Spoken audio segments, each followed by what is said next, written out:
Now it came about in the 30th year, on the 5th day of the 4th month, while I was by the river Kebart among the exiles, the heavens were opened, and I saw visions of God. On the 5th of the month, in the 5th year of King Jehoiakim's exile, the word of the Lord came expressly to Ezekiel the priest, son of Buzi, in the land of the Chaldeans by the river Kebar, and there the hand of the Lord came upon him. As I looked, behold, a storm wind was coming from the north, a great cloud with fire flashing forth continually and the bright light around it, and in its midst something like glowing metal in the midst of the fire. Within it there were figures resembling four living beings, and this was their appearance. They had human form. Each of them had 4 faces and 4 wings. Their legs were straight, and their feet were like a calf's hoof, and they gleamed like burnished bronze. Under their wings on their 4 sides were human hands. As for the faces and wings of the 4 of them, their wings touched one another. Their faces did not turn when they moved. Each went straight forward. As for the form of their faces, each had the face of a man. All 4 had the face of a lion on the right and the face of a bull on the left, and all 4 had the face of an eagle. Such were their faces. Their wings were spread out above. Each had 2 touching another being, and 2 covering their bodies. And each went straight forward. Wherever the Spirit was about to go, they would go, without turning as they went.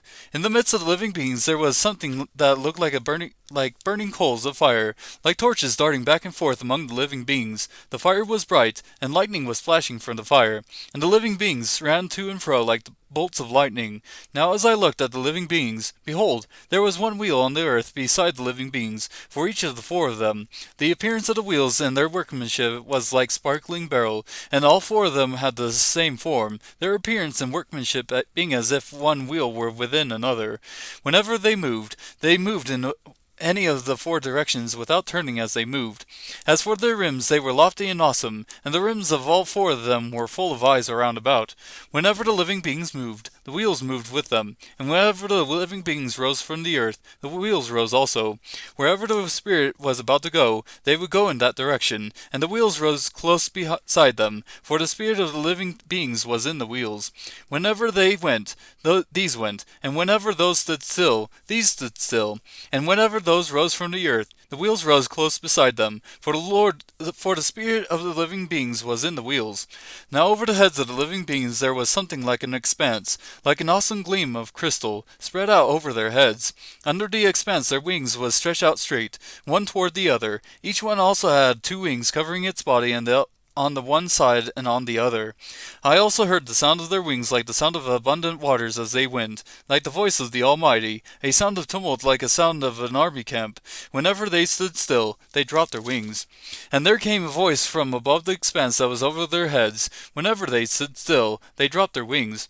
Now above the expanse that was over their heads there was something resembling a throne, like lapis lazuli in appearance, and on that which resembled a throne, high up, was a figure with the appearance of a man.